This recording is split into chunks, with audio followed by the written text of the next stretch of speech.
इंसानों को जीने के लिए अगर सबसे ज्यादा किसी चीज की जरूरत होती है तो वो चीज है ऑक्सीजन। और एक साधारण पेड़ एक दिन में 5 इंसानों को जितने ऑक्सीजन की जरूरत होती है उतना ऑक्सीजन सप्लाई करता है। दोस्तों, पेड़ों की मृत्यु की कोई उम्र नहीं होती। पेड़ इंसानों द्वारा काटे जाने या पूरी तरह से सूख जाने की वजह से मर जाते हैं। और पेड़ों को धरती का सबसे पुराना लिविंग ऑर्गेनिज्म कहा जाता है। पूरी दुनिया का 20% ऑक्सीजन सिर्फ अमेजन के जंगल से पैदा होता है और ये जंगल लगभग 7 करोड़ 25 लाख एकड़ में फैला हुआ है। पेड़ हम इंसान को स्वस्थ ऑक्सीजन तो देता ही है और अपने पूरे जीवन काल में लगभग 1000 किलो कार्बन डाइऑक्साइड भी सोख लेता है। वैसे ऑक्सीजन तो हमें हर पेड़ से मिलता है, पर ऐसे भी बहुत सारे पेड़ हैं जो अन्य पेड़ों के मुकाबले हमें ज्यादा ऑक्सीजन देते हैं, जैसे कि नीम, बरगद, तुलसी और पीपल के पेड़ हमें अन्य पेड़ों से ज्यादा ऑक्सीजन देते हैं। एक पेड़ उसके जीवित रहने के लिए 1 साल में लगभग 5000 लीटर पानी धरती से खींच लेता है और उसे लगने वाला 20% खुराक मिट्टी से लेता है तो 20% खुराक हवा से लेता है। हमें इतना तो पता ही है कि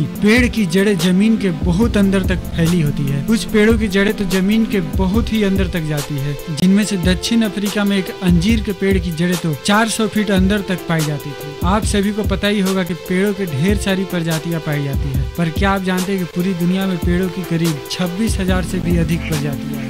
जितनी कार्बन डाइऑक्साइड एक पेड़ 1 साल में सोखता है उतनी ही कार्बन डाइऑक्साइड एक कार लगभग 80,000 किलोमीटर चलने के बाद पैदा कर देती है। और क्या आप जानते हैं दुनिया भर के कुल 70% पेड़ काट दिए गए हैं। रिसर्च के अनुसार पाया गया है कि कुछ पेड़ हजारों सालों तक जीवित रहते हैं। हमें हमेशा अपने घर के आसपास पेड़ लगाकर रखने चाहिए। घर के आसपास पेड़ होने से वातावरण हमेशा शुद्ध होता है। एक इंसान को अपने पूरे जीवन में जितने ऑक्सीजन की जरूरत होती है उतना ऑक्सीजन पैदा करने में लगभग 17 पेड़ों का योगदान होता है। इसलिए हमें कम से कम अपने हिस्से का तो पेड़ लगाने ही चाहिए। दुनिया का सबसे पुराना पेड़ स्वीडन में पाया जाता है। यह पेड़ 1550 साल पुराना और पेड़ की लंबाई 26 फीट है। हम इंसानों को जिस तरह बीमारियां होती है उसी तरह पेड़ों को भी बीमारियां होती है। पेड़ों को भी इंसानों की तरह कैंसर बीमारी होती है। कैंसर बीमारी होने के बाद से पेड़ कम ऑक्सीजन देने लगता है। पूरी दुनिया में पेड़ों की सबसे ज्यादा प्रजातियां भारत में पाई जाती है और भारत के बाद सबसे ज्यादा पेड़ों की प्रजातियां अमेरिका में पाई जाती है। हमें इतना तो पता ही है कि कुछ ऐसी दवाइयां हैं जिन्हें बनाने में पेड़ों की बहुत ज्यादा जरूरत पड़ती है। चीन एक ऐसा देश है जिसके 20% पेड़ों का